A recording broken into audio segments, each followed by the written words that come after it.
It's an image that will become the defining moment for America's most chaotic and divisive president.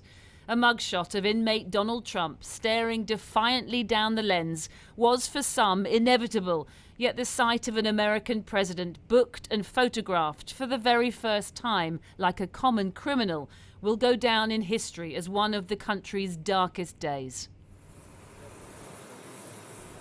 Donald Trump's relentless ability to render the extraordinary commonplace reached a crescendo in Atlanta yesterday as he descended his private jet and, as he always does, sought to take what many viewed as a moment of national shame and use it to his political advantage. The victim, in his eyes, being brought to heel by a weaponised justice system, this time to a notorious jail in Atlanta, where the former president was reduced to an inmate number, P01135809, on the charge sheet that named him as Donald J. Trump of Palm Beach, Florida, white male, 6'3", 215 pounds, blonde strawberry hair, blue eyes, and then the 13 charges against him. That he was allegedly at the top of a grand criminal conspiracy to overturn the results of the 2020 election in Georgia by pressurizing local officials to throw out votes for Joe Biden and replace them with false ballots for him instead. Donald Trump did nothing wrong. Donald Trump did nothing wrong.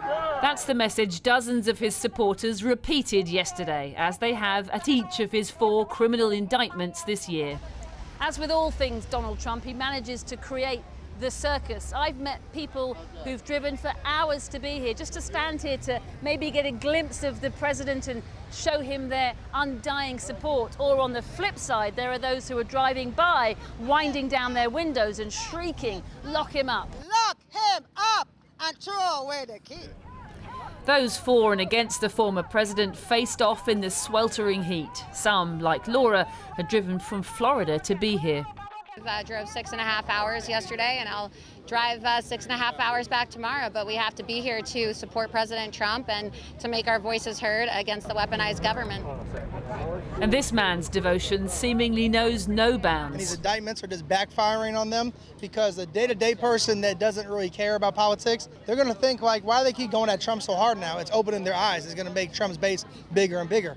Can you not even begin to contemplate that among the 4 separate indictments, 91 charges, that there might be a grain of guilt in there somewhere? No, absolutely not.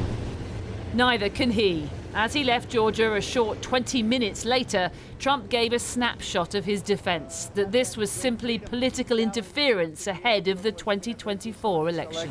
What has taken place here is a travesty of justice. We did nothing wrong. I did nothing wrong. There was no time for self-reflection. Instead, Trump took to X, formerly Twitter, for the first time since 2021, with this post defiantly displaying his mugshot and a link to donate to his campaign.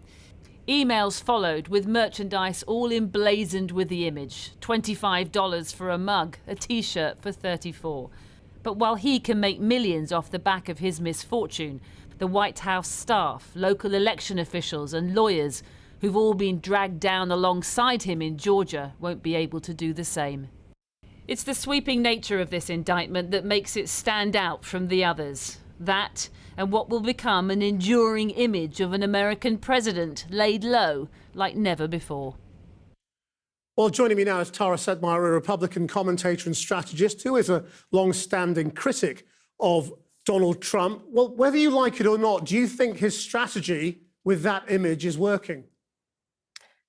If we're basing it on fundraising and monetarily, yes, absolutely. His poll numbers have gone up. Support for him within the Republican Party has gone up with each indictment. And even though it's reported that he's not happy about being held accountable for this and actually having to take mugshots, he's a brilliant showman and understands how to monetize things. And that's what he's doing, unfortunately. Right. Well, why is nobody in the Republican Party trying to take him down? Because they're cowards. This has been a problem since 2016. In 2015, the party underestimated him. They allowed him to gain momentum, never holding him accountable really with any sheer force or solidarity back in 2015. And now they've created Frankenstein's monster politically, and it's out of control. And they know that the Republican electorate now is so dedicated to Donald Trump, it's turned into a personality cult, that they cannot figure out how to take him down. And the most bizarre aspect of this campaign is one would think in the normal course of politics that someone with 4 credible indictments and arrests for violation of national security documents, the Espionage Act, trying to overturn a free and fair election and fomenting an insurrection, that these would be easy things for the party to point to say this person's unqualified to be president again.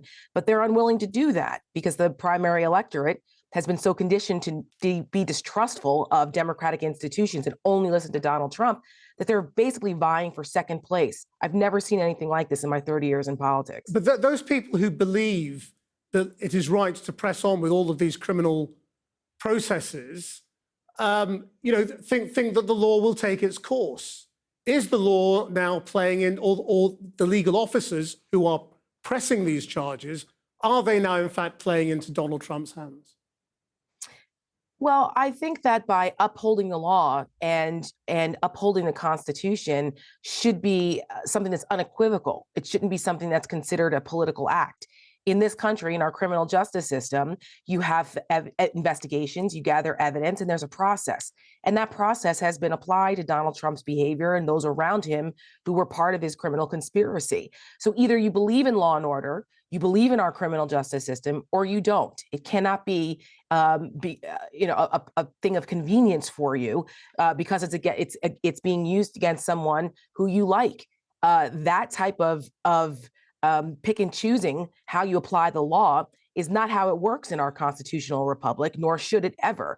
And I'm concerned that there are so many people now that are making excuses for the way Donald Trump has attacked those democratic norms and institutions, that it increases the distrust in them, and it's a threat to our democracy moving forward. But in the real world, where most people aren't political obsessives, if they keep hearing, well, look at the timing of this, isn't it convenient? They're trying to use the law as a political weapon.